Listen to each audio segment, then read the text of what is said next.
jina la Baba na la Mwana na la Roho Mtakatifu. Amina.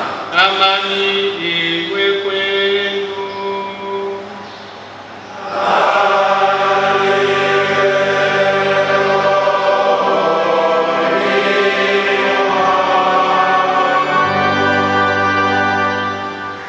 Wapendwa wanauwaka, karibuni katika adhimisho hili la misa takatifu.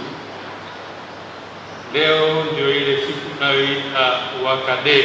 Kwa kawaida huwa mnaiadhimisha tarehe 1 Mei, lakini tarehe hiyo kutokana na pilika zilizokuwepo za uzinduzi wa jimbo jipya la Bagamoyo haikuwezekana. Hiyo mkafanya hii siku au sikukuu yenu, na hivyo ikasogezwa mbele siku ya leo. Tunamshukuru Mwenyezi Mungu kwa zawadi yenu ninyi wanaume ambao ndio nguzo ya kanisa, na tunamwomba Mtakatifu Yosefu ambaye ni msimamizi wenu awaombee. Tunaomba muweze kufuata fadhila za huyu Yosefu. Na ibada ya misa tunayoadhimisha ni ya Yosefu mfanyakazi, ambaye yeye alikabidhiwa familia takatifu, na ninyi wanaume mmekabidhiwa familia. Yeye alitunza vizuri familia takatifu, nanyi wanaume mnapaswa kuzilinda na kuzitunza familia zenu. Basi tumwombe Mungu neema yake tutimize vizuri wajibu wetu kama vichwa vya familia, na pia tuweze kutimiza vizuri wajibu wetu katika kanisa kama wanaume, najita nguzo ya kanisa. Kutimiza vizuri hilo jukumu lenu katika kanisa, na taifa la Mungu liendelee kusonga mbele. Kiri dhambi zetu ili tupate kustahilishwa kuadhimisha mafumbo matakatifu.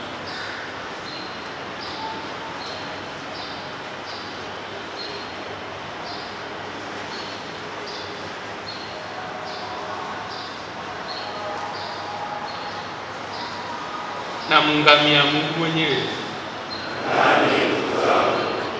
kwani nimekosa mno kwa mawazo, kwa maneno, kwa matendo na kutimiza wajibu. Nimekosa mimi sasa.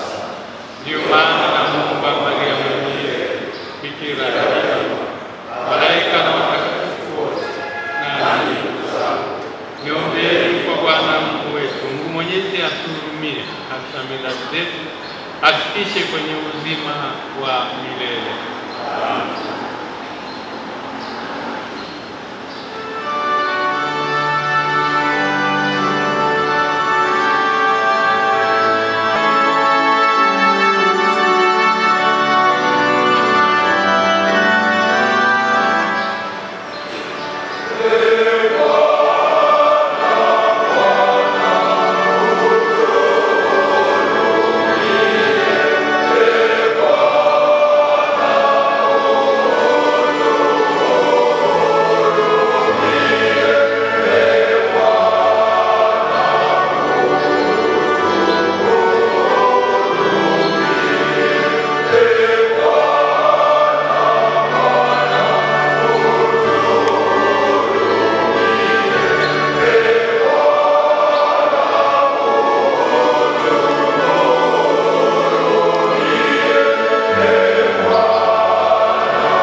Mungu muumba wa vitu vyote, umempa mwanadamu amri ya kufanya kazi. Tunakuomba utujalie ili kwa mfano na ulinzi wa Mtakatifu Yosefu tufanye kazi unazoamuru na kupata tuzo unazoahidi kwa njia ya Bwana wetu Yesu Kristo mwanao, anaishi na kutawala nawe katika umoja wa Roho Mtakatifu, Mungu milele na milele.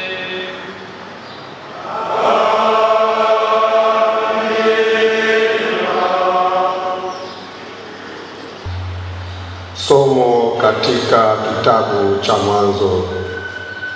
Mungu alisema, na tufanye mtu kwa mfano wetu, kwa sura yetu, wakatawale samaki wa baharini na ndege wa angani na wanyama wa baharini na ndege wa angani na wanyama wa nchi yote pia, na kila chenye kutambaa kitambaacho juu ya nchi.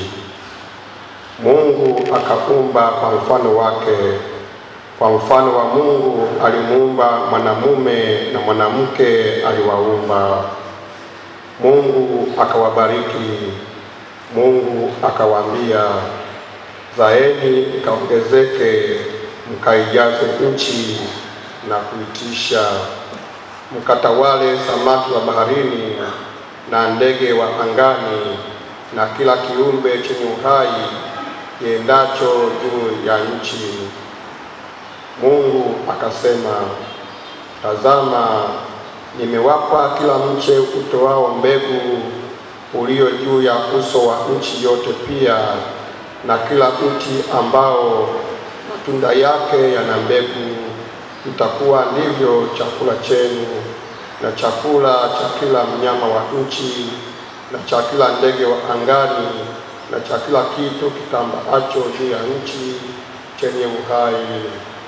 Majani yote ya miche ndiyo chakula chenu. Ikawa hivyo. Mungu akaona kila alichokifanya, na tazama, ni chema sana. Ikawa jioni, ikawa asubuhi, siku ya sita.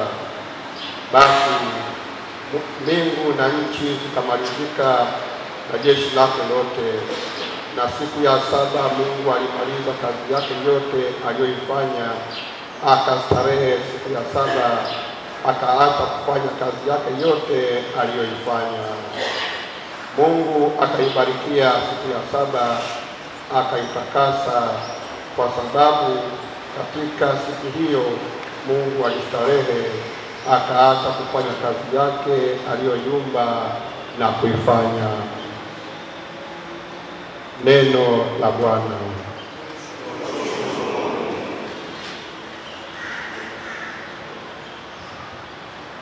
Hatuna amri, lakini makusudi tufanye nafsi zetu kuwa kielelezo kwenu, mtufuate. Kwa kuwa hata wakati ule nilipokuwapo kwenu niwaagiza neno hili, kwamba ikiwa mtu hataki kufanya kazi, basi asile chakula.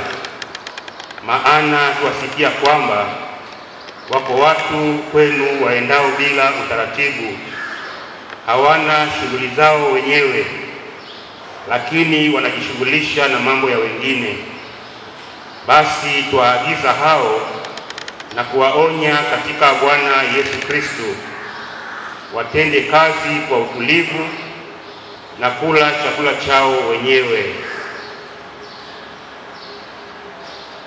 Neno la Bwana.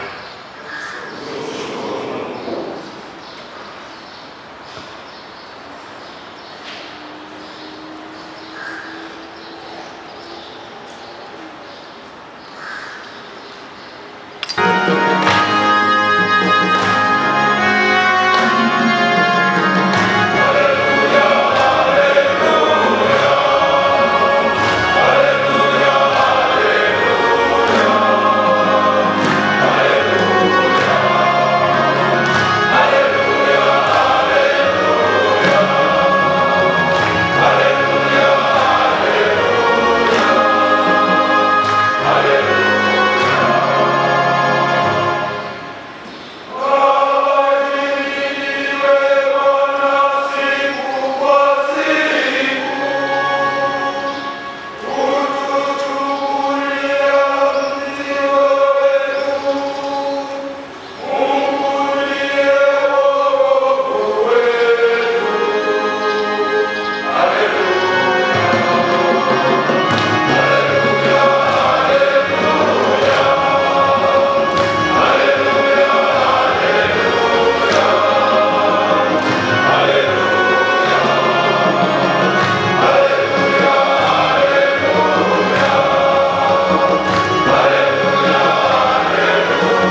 ilivyoandikwa na Mathayo.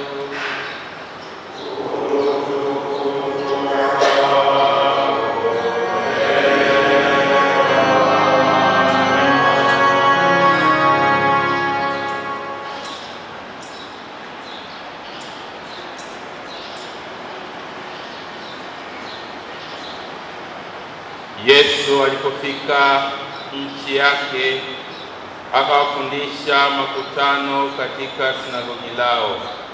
Hata wakashangaa wakasema, huyu amepata wapi hekima hii na muujiza hii?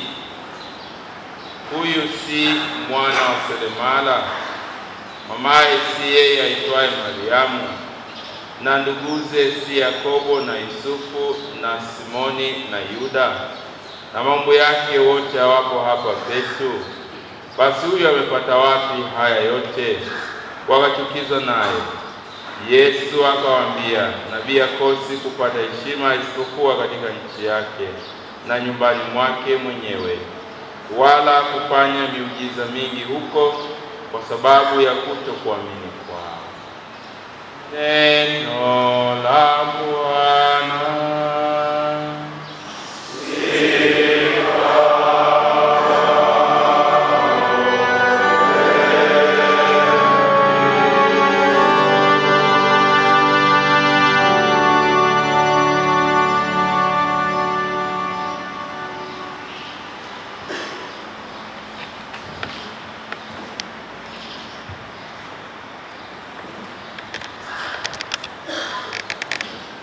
Zangu katika Kristo, tumesikia somo la kwanza kutoka katika kitabu cha Mwanzo.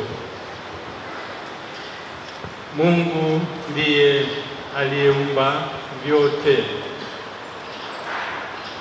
Ndiye pia aliyetuumba sisi wanadamu kwa sura na mfano wake.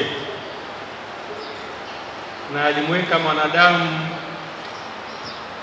kama sasa tawala wa hivi ambavyo yeye Mwenyezi Mungu alivyoviumba. Aliviumba ili vimsaidie mwanadamu. Kwa hiyo ameambiwa vitawale, na hivyo tunalo jukumu la kuvitawala hivi vitu ambavyo Mwenyezi alivyoviumba, lakini kadiri inavyompendeza Mungu, kuvitumia vile ambavyo Mwenyezi Mungu alivyoviumba vitusaidie ili tuweze kufika kwake. Na hivyo tusivitumie vibaya vile ambavyo Mwenyezi alivyoviumba. Kwa Mtakatifu aliyepita Francisco katika ule waraka wake Laudato Si aliongelea sana kuhusiana na mambo ya kutunza mazingira, na alisema kwamba hapa duniani ndio nyumbani kwetu, yaani dunia ndio nyumbani, na kama nyumbani unapaswa kufanya nini? Unapaswa kupatunza. Wakati bado tuko hai, hapa ndio nyumbani kwetu. Kwa hiyo tunapaswa kupatunza, na pale ambapo unapopaishi usipopatunza, unajikuta kwamba unajiadhibu wewe mwenyewe. Wewe mwenyewe unajiadhibu. Unapoishi mazingira yenyewe yatunzi vizuri au unayaharibu, wewe mwenyewe ndiye unayejiadhibisha. Wewe mwenyewe unajikuta kwamba utateseka kwa sababu mazingira hayo kuyatunza.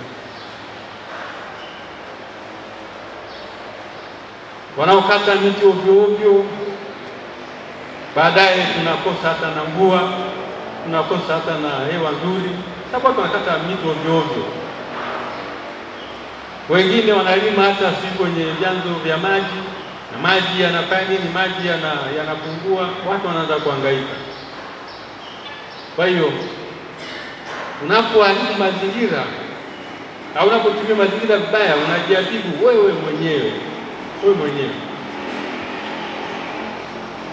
Kwa hiyo tupende tunza yale ambayo vile ambavyo Mwenyezi alivyoviumba.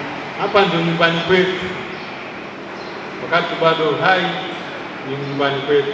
Kufuatilia vibaya sisi wenyewe ndio tutakaoteseka. Kwa hiyo tutunze vizuri mazingira yetu na tuwe watu ambao wanapenda kuyatunza mazingira na kuweka mahali ambapo tunapokaa pawe safi. Na bahati mbaya sana sisi watu katika kutunza mambo ya mazingira, yani tuko nyuma sana, na bahati mbaya mno. Maanake uchafu kila mahali. Tunapenda kukana uchafu, tunafanya uchafu kuwa rafiki. Tunapaswa uchafu uwe ni adui wetu na sio rafiki yetu. Sisi wenyewe hatupendi kufanya nini? Hatupendi kutunza mazingira.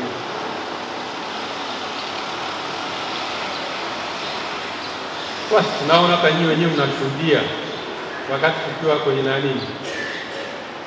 kwenye tunapopita mabarabarani sehemu mbalimbali huko, tunaona machupa yalivyozagazaga chupa za maji. Sio kwamba ni watoto wametupa huko, hata watu wazima.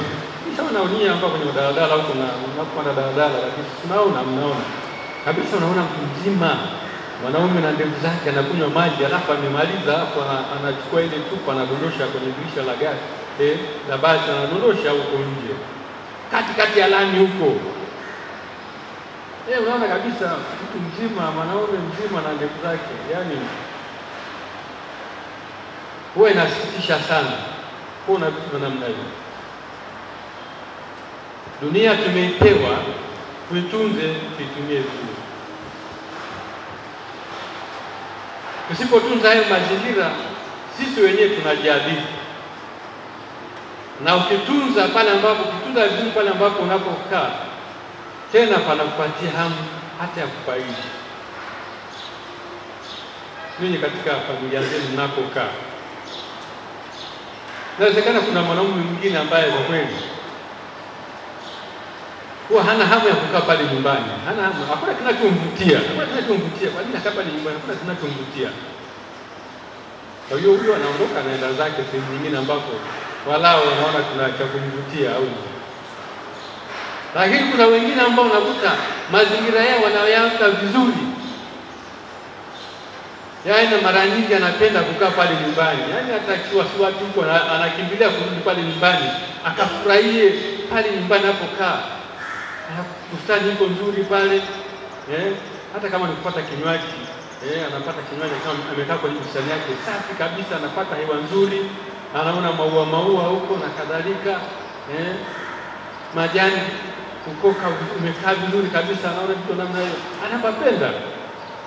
Hivyo havikushuka kutoka mbinguni, ila vimefanywa kazi. Mtu amefanywa kazi. Na kwa sababu sisi wanaume tunapilika nyingi, pengine vya namna hiyo hatuwezi hata kuvinani, lakini mwezeshe huyo mwenzako, huyo mke wako mwezeshe, mwambie nataka hapa nyumbani pale mahali ambapo mahali pazuri, na mimi niwe na hamu ya kukaa hapa nyumbani. Mwambie hivyo. Na kina mama wako vizuri sana katika hilo.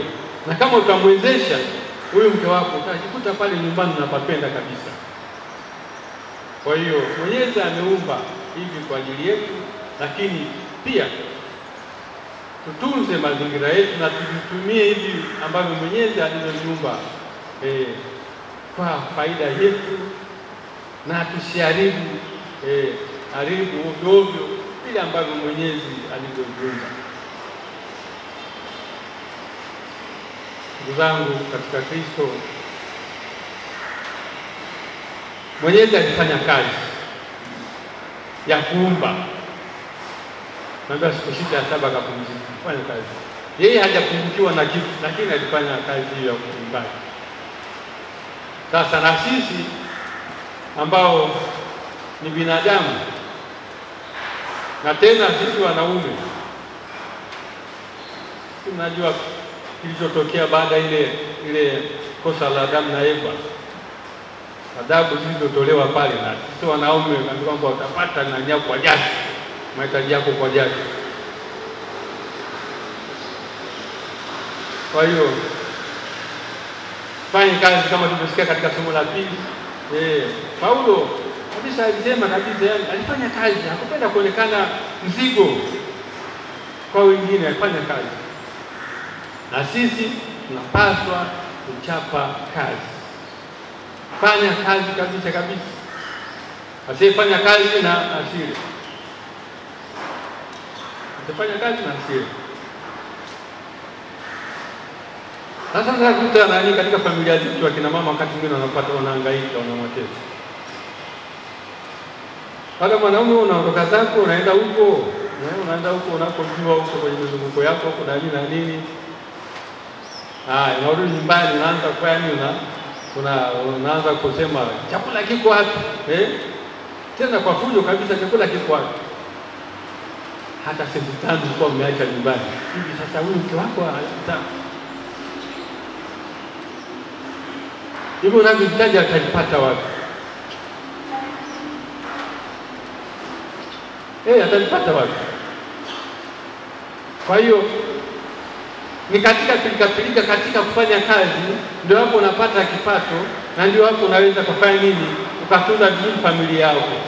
Ukaacha matumizi pale, ukaenda hata kama kwenye mizunguko huko, umeenda kwenye mizunguko yako, unaporudi kwa kweli unaweza kuwa na haki ya kusema kwamba chakula kiko wapi? Sababu uliacha nani chochote pale. Lakini hujaacha chochote hapo unasema chakula kiko wapi? Wake zetu wanateseka sana jamani, wanateseka sana. Wanateseka sana. Kwa hiyo fanye kazi, sisi wanaume fanye kazi, tupate kipato na familia zetu ziweze ziweze kwenda mbele.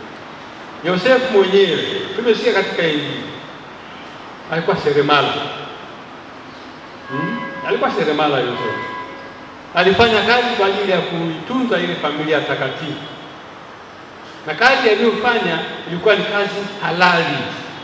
Kazi ya useremala ni kazi halali. Kuna kazi nyingine ambazo si halali, lakini yeye alifanya kazi halali kupata kipato, kutunza familia yake. Kazi ambazo si halali ni kwa mfano mtu unalima bangi. Hiyo sio kazi halali. Unalima bangi, na bangi unajua kwamba bangi zinaharibu watu. Kwa hiyo japo hicho ni kilimo, lakini ni kilimo ambacho hakikubaliki. Kilimo ambacho si halali. Kilimo ambacho ni haramu. Kwa hiyo ufanye kazi ambayo ni halali. Kwa hiyo anayelima bangi,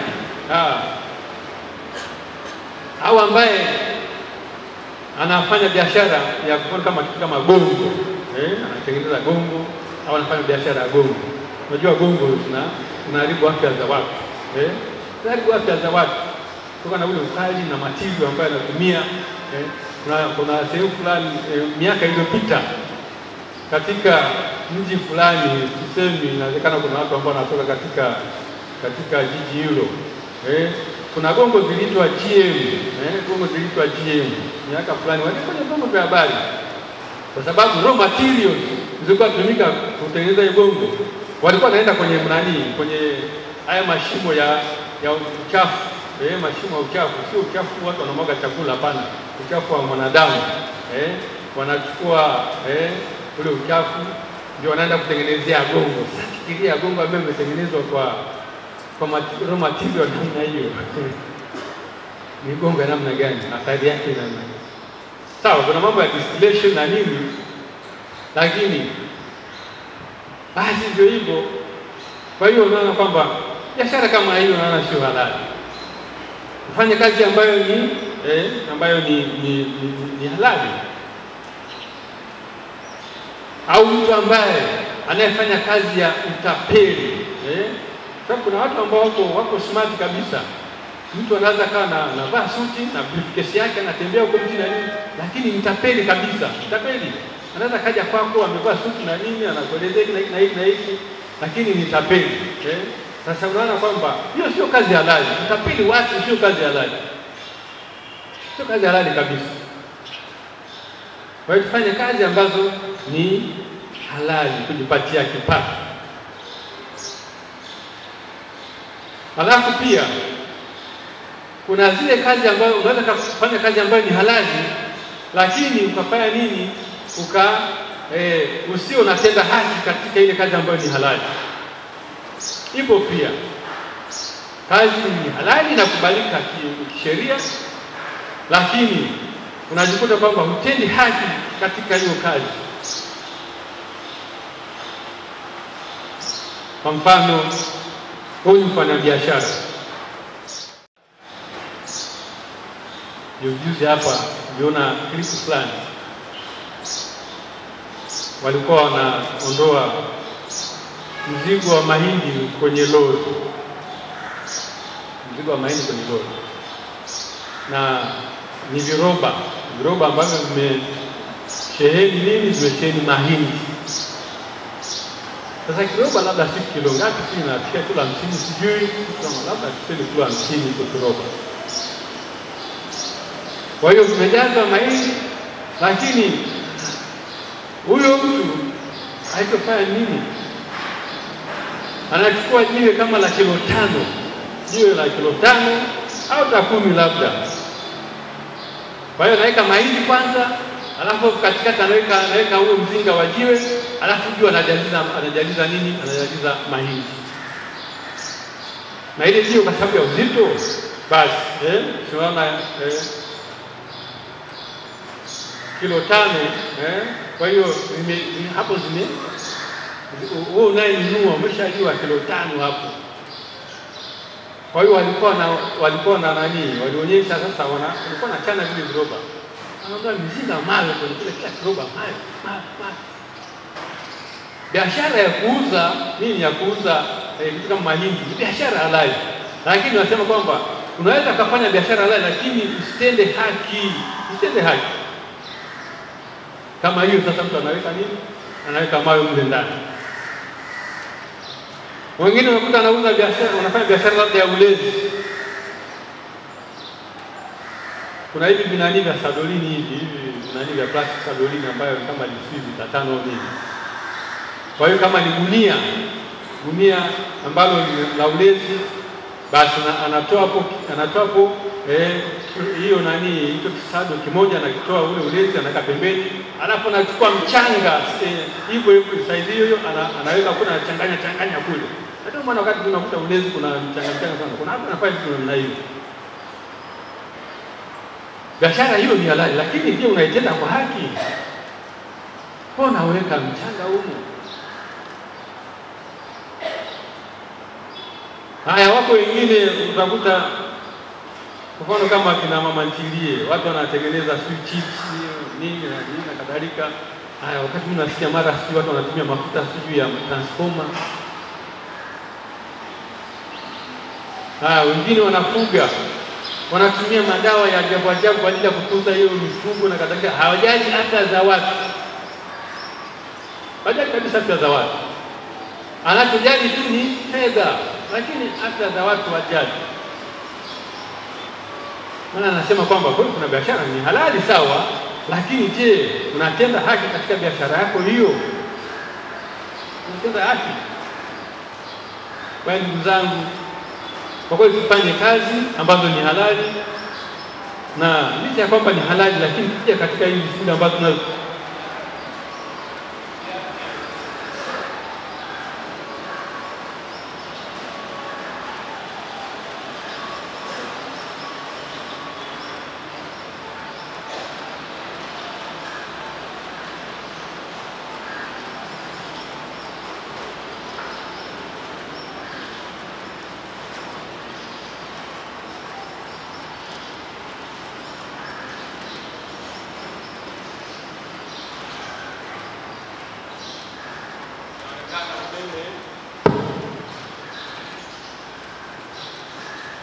Kwa hiyo kazi ambazo ni halali lakini tuzitende kwa haki. Ndugu zangu wana UWAKA, nasema UWAKA ni nguzo ya kanisa, ndivyo mnavyosema. Basi tunashukuru Mungu kwamba mnajiona kwamba ni nguzo, na tujitahidi basi kuwa nguzo kweli. tujitahidi kweli kuwa nguzo kwa kutekeleza yale majukumu yetu kama wanauwaka.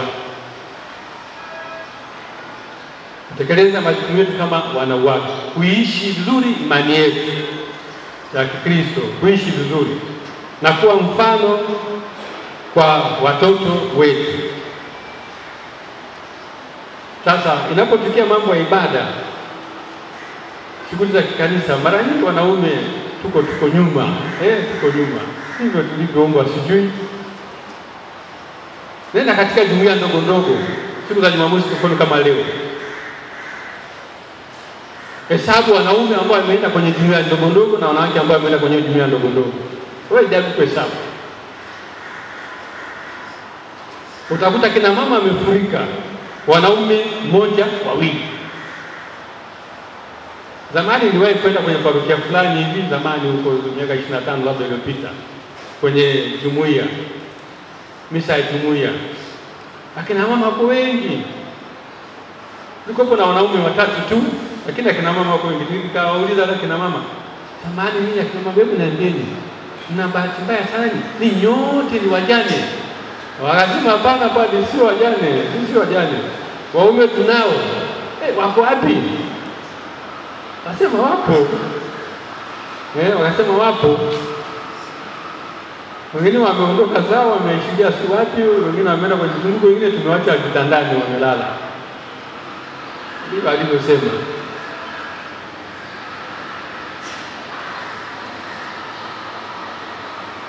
Ni kweli katika jumuiya, mahudhurio katika jumuiya ndogo ndogo, kwa kweli mahudhurio kwa upande wa wanaume yanasikitisha sana sana. Na hata ingekuwa kabisa kusema ile haki kabisa, kusema ule ukweli. Ningeuliza hapa, yani ningeuliza Jumamosi iliyopita ambayo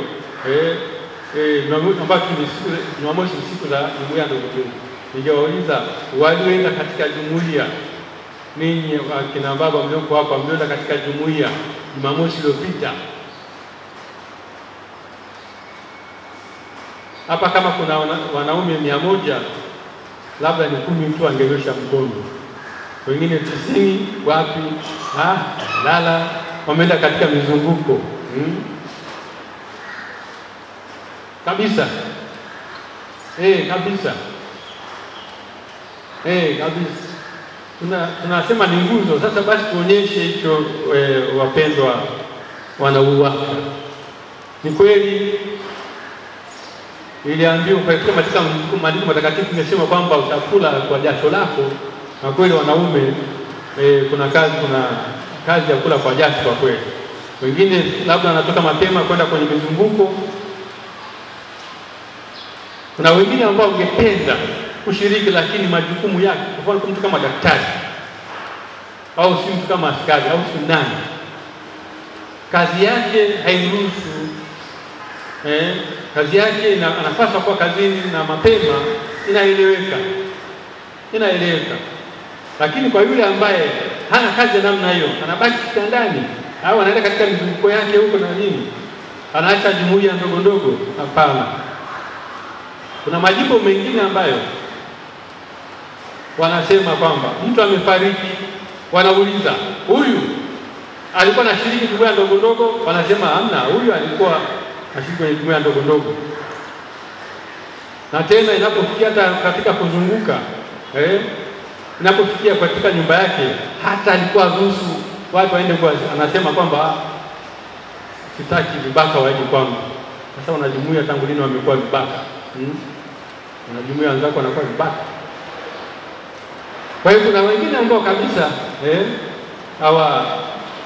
hawashiriki. Kwa hiyo kuna majimbo mengine ambayo wanasema kwamba ushiriki uko na shiriki jumuiya ndogo ndogo, kuna umefariki basi kanisa alikuziki. Hapo majimbo namna hiyo. Sasa sijui hapo itakuwaje wewe ni Mkristo Mkatoliki alafu tunakosa mazishi hayo. Watatafuta wale mapastors wa fast track waje kwako au ni mimi sijui. Hapo majimbo ambayo kabisa wako wakati kabisa kushiriki jumuiya ndogo ndogo na mazishi, ukifariki basi kazi hakuna. Na tena kama atakuwa na huduma sana, pengine katekista ataenda tu pale. Kwa hiyo ndio hali halisi kwa wanaume. Kwa kweli wanaume tumekuwa wavivu sana katika kushiriki jumuiya ndogo ndogo, wavivu sana. Tujitahidi ndugu zangu, akina baba, tujitahidi kuhudhuria hizi jumuiya ndogo ndogo. Tujitahidi kabisa. Ndio hapo tasema kwamba kweli ni nguzo imara. Kumbe imara. Katika sala zetu pia tumwombe Mwenyezi Mungu ili katika familia zetu pia wazaliwe watoto wa kiume. Tunaona wanaume vingi wachache hapa. Ilikuwa ni nani ya wanawake. Mbona kulikuwa kumefurika, na hata kule juu kila mahali kulikuwa kumefurika. Na wanaume hapo wanaozaliwa au wanaume walioko ni wachache. Karibu wanaume tutafutika katika ulimwengu, sitakuwaje. Kwa hiyo katika sala zetu pia tumwombe Mwenyezi Mungu pia watoto wanaozaliwa kwepo, na pia watoto wa kiume pia wawe wengi wanaozaliwa, sio wa kike tu, na baadaye tunajikuta kwamba wanaume wanapungua. Na ndio tunasema ndio nguzo sasa. Na wanawake ni kiumbe dhaifu, wanahitaji huyu mwanaume, wanahitaji wanaume. Ndio hivyo. Mwanamke hata kama ni mtu mzima miaka 50 na kadhalika, akiwa na kitoto cha kiume kidogo namna hiyo, hata kama anatembea usiku anajisikia iko salama kabisa, akiwa na kitoto cha kiume. Lakini sio mtoto wa kike, wa kiume hata kadogo namna hii anajisikia iko salama kabisa. Ndivyo ilivyo. Kwa hiyo na hao ambao wanakuwa wengi akina mama wanahitaji wanaume kwa ajili ya usalama pia, waweze kuwa na nini, waweze kuwa na utulivu. Tunaweza kujikuta kwenye familia zenu wote mko ndani, labda mko chumbani na mtu wako, kitu fulani kina nani huko nje, labda kinagonga huko nje na nini. Anaweza kukuulizia kitu gani kiko huko, tena uliza kitu gani, wakati wote mko ndani, wote mko ndani. Kwa hiyo wanaume kwa kweli nguzo, na tunahitaji kusali ili kusudi wanaume pia wawe na ule moyo wa ibada, wawe kweli ni nguzo imara. Na pia kama nimesema pia Mwenyezi Mungu pia atujalie pia hata watoto pia wengi wa kiume, kwa sababu pia kina mama wanahitaji ulinzi kutoka kwa wanaume. Sasa wanaume kama wamekuwa wachache, wanaendelea kuwa wachache, hao wanakosa ulinzi na wanakuwa hawana si salama sana katika maisha yao. Ndugu zangu wanauwaka, tuendelee kumwomba Mwenyezi Mungu basi aendelee kutuimarisha katika imani yetu, tusikate tamaa pale ambapo tunajikuta tuko wachache, hata tusikate tamaa. Tusikate tamaa. Waka sio wachache na waka wapo. Ni leo kuna pia kule kituo cha hija pia kuna ibada moyo mtakatifu wa Yesu. Inawezekana pia wako wengine ambao labda sijui wameenda huko na kadhalika. Inawezekana. Lakini basi bado wanaume tuko nyuma, tunaendelea kumwomba Mungu atutie nguvu na tuhimizane sisi kwa sisi. Kila parokia mnahimizana wanauwaka. Kuwa moto, msikubali kuwa nyuma.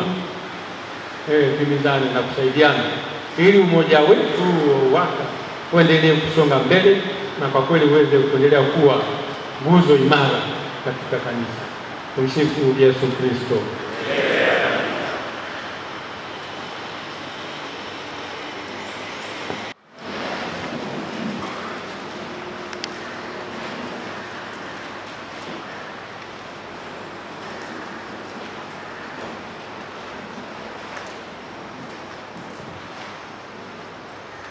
Ndugu zangu, tukiri imani yetu. Nasadiki kwa Mungu mmoja, Mwenyezi, Muumba wa mbingu na dunia na vitu vyote vinavyoonekana na visivyoonekana.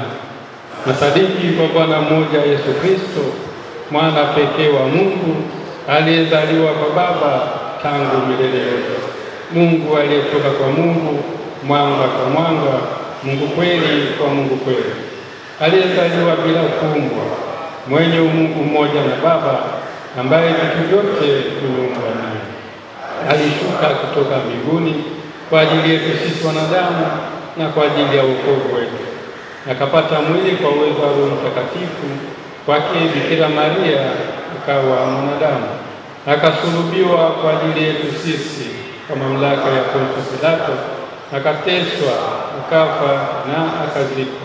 Siku ya tatu akafufuka kadiri ya Maandiko, akapaa mbinguni, ameketi kuume kwa Baba, atakuja tena kwa utukufu wa hukumu wazima na wafu, na ufalme wake hautakuwa na mwisho. Nasadiki kwa Roho Mtakatifu, Bwana na mleta uzima, atokaye kwa Baba na Mwana, anayeabudiwa na kutukuzwa pamoja na Baba na Mwana, alinena kwa vinywa vya manabii. Nasadiki kwa kanisa moja takatifu Katoliki la mitume, na ungama ubatizo mmoja kwa maondoleo ya dhambi, na ngojea na ufufuko wa wafu na uzima wa milele ujayo. Amina. Ndugu wapendwa, Mungu Mwenyezi ametuamuru kufanya kazi. Tuombe neema yake kwa maombezi ya Mtakatifu Yosefu mfanya kazi.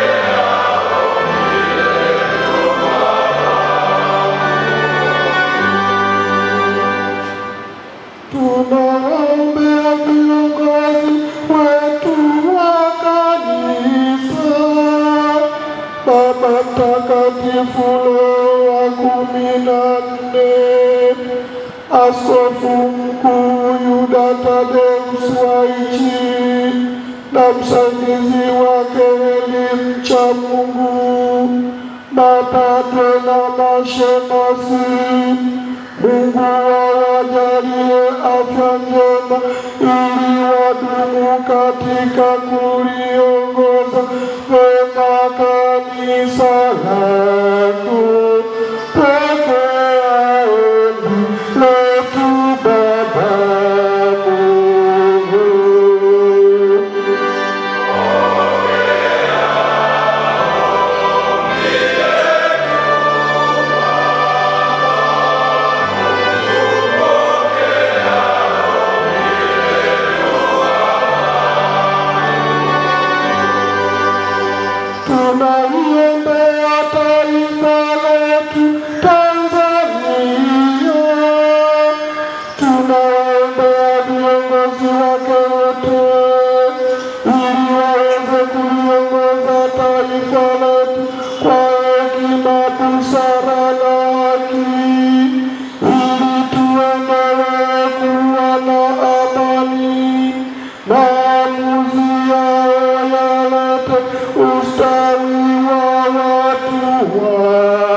wa milele, viumbe vyote vyaonyesha enzi yako.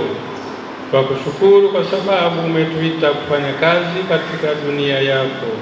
Kwa kuomba kubariki kazi zetu zipate kukusifu wewe na kuwasaidia watu kwa njia ya Kristo Bwana wetu.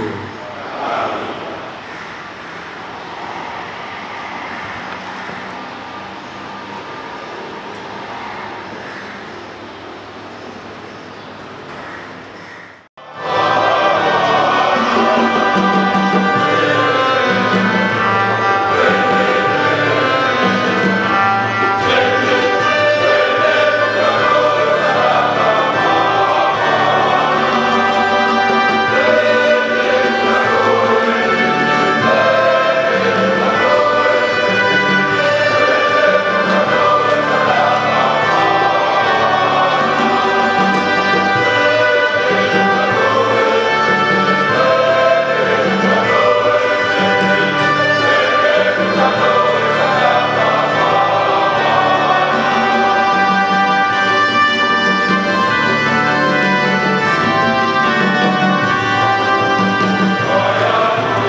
sadaka yangu na yenu kubalike kwa Mungu Baba Mwenyezi.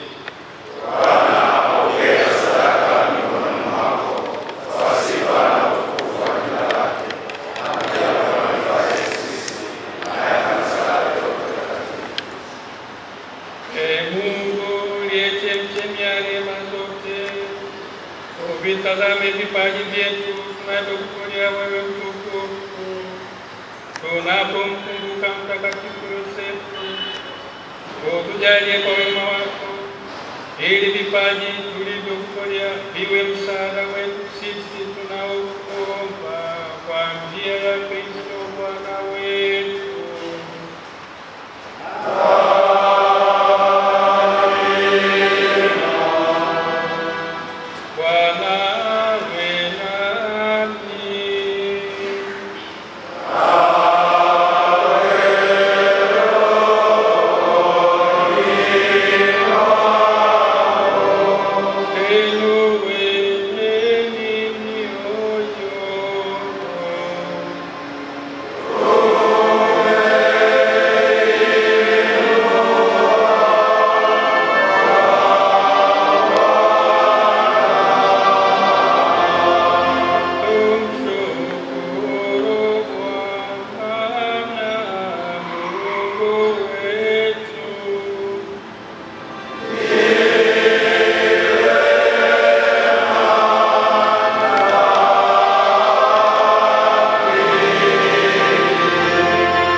Bwana Baba uliye mtakatifu, Mungu Mwenyezi wa milele,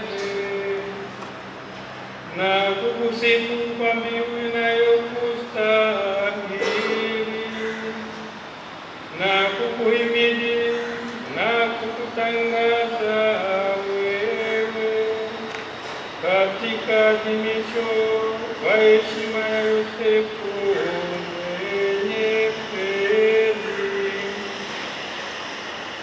yeye alikuwa mtu mwenye haki, uliyependa awe mume wake Bikira Maria mama wa Mungu, na kama mtumishi mwaminifu na mwenye busara ulimweka juu ya familia yako takatifu awe baba mlinzi wa mwanao mpenzi Yesu Kristo Bwana wetu, aliyetungwa mimba kwa uwezo wa Roho Mtakatifu. Kwa njia yake malaika usifu adhama yako, enzi ukuabudu na mamlaka hukupigia magoti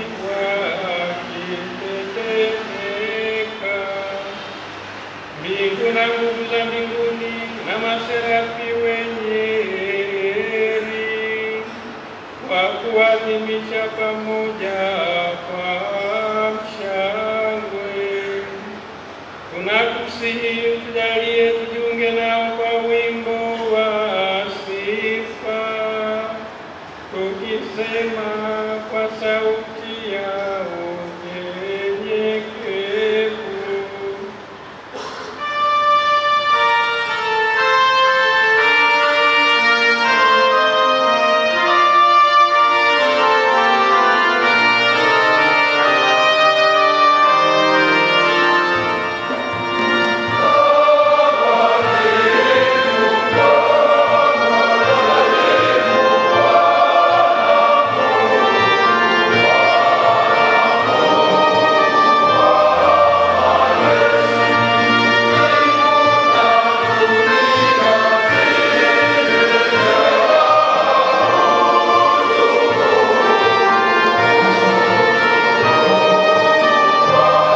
Bwana kweli mtakatifu, na kila kiumbe kilichoumbwa naye kinakusifu kwa haki, maana kwa njia ya mwanao Bwana wetu Yesu Kristo na kwa uwezo utendaji wa Roho Mtakatifu unavitia uzima wa vitu vyote na kuvitakatifuza, wala huachi kukusanya watu kwako, ili toka maawio ya juu hata matoleo yake dhabihu safi tolewe kwa jina lako. Basi Bwana, tunakusihi kwa unyenyekevu vipaji hivi ambavyo tumekutolea ili kuvitakasa penye kuvitakatifuza kwa Roho huyo huyo, ili viwe mwili na damu ya mwanao Bwana wetu Yesu Kristo aliyetuamuru tuadhimishe mafumbo haya. Maana yeye mwenyewe usiku ule alipotolewa alitoa mkate na akishukuru aliubariki, akaumega na akawapa wafuasi wake akisema, "Toaeni mle nyote, huu ndio mwili wangu utakaotolewa kwa ajili yenu."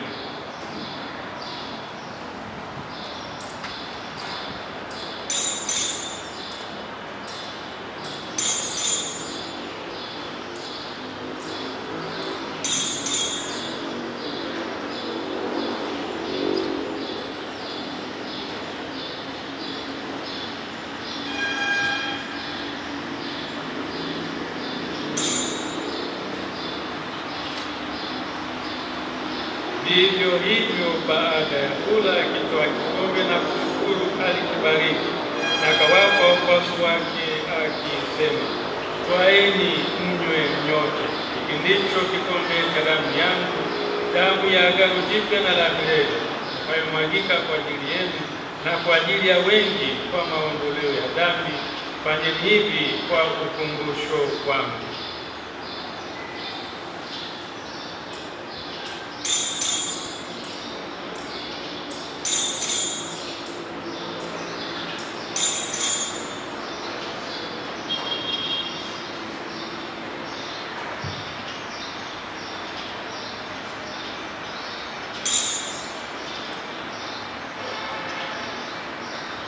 Fumbo la imani. Bwana, tunatangaza kifo chako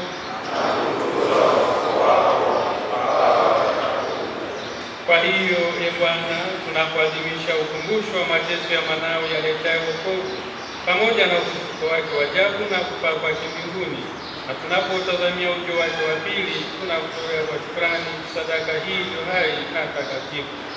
Tunakuomba uiangalie matoleo ya kanisa lako, na kwa kumtambua yeye aliye kafara ambaye ulitaka kutulizwa kwa sadaka ya kifo chake, utujalie sisi tunaotiwa nguvu kwa mwili na damu ya mwanao na kujaza Roho wake Mtakatifu, tupate kuwa mwili mmoja na roho moja katika Kristo.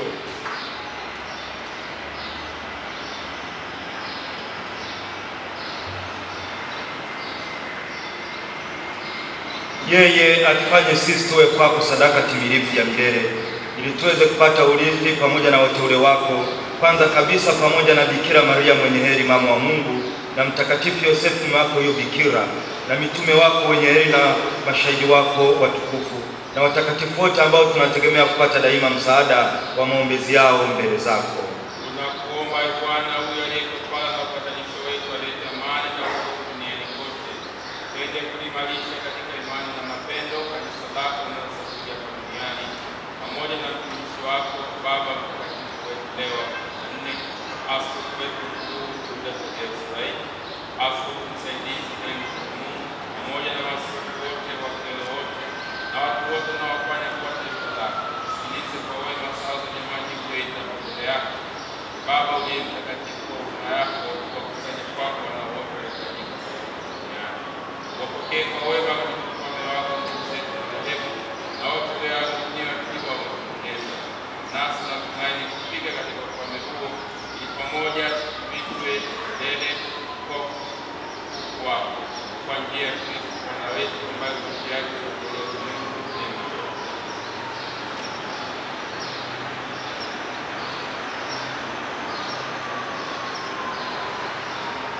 Kwa njia yake na pamoja naye na ndani yake, wewe Mungu Baba Mwenyezi, katika umoja wa Roho Mtakatifu,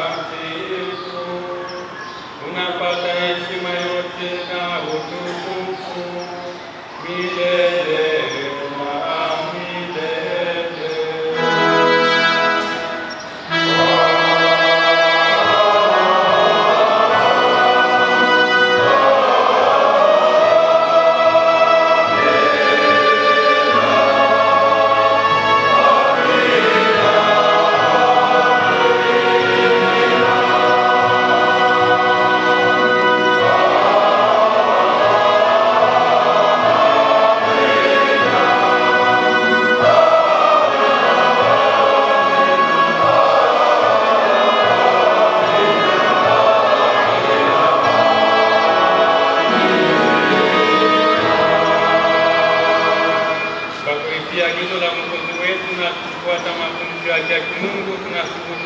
kusema, Baba yetu uliye mbinguni, jina lako litukuzwe, ufalme wako ufike, utakalo lifanyike duniani kama mbinguni.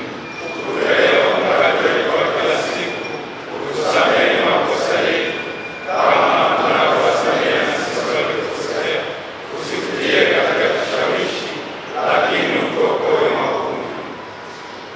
Bwana, tunakuomba utuokoe katika maovu yote, utujalie kwa wema amani maishani mwetu, kusudi kwa msaada wa huduma yako tuokoe daima na dhambi, wala tusifadhaishwe na jambo lolote, tunapotazamia tumaini lenye heri na ujio wa Mwokozi wetu Yesu Kristo. Kwa kuwa ufalme ni wako na nguvu hata milele. Bwana Yesu Kristo, uliambia mitume wako, amani waacheni, amani yangu nawapa, usitazame dhambi zetu, lakini imani ya kanisa lako. Mpende kulijalia amani na umoja, kama yalivyo mapenzi yako, unaishi na kutawala milele na milele. Amina. Amani ya Bwana iwe daima nami.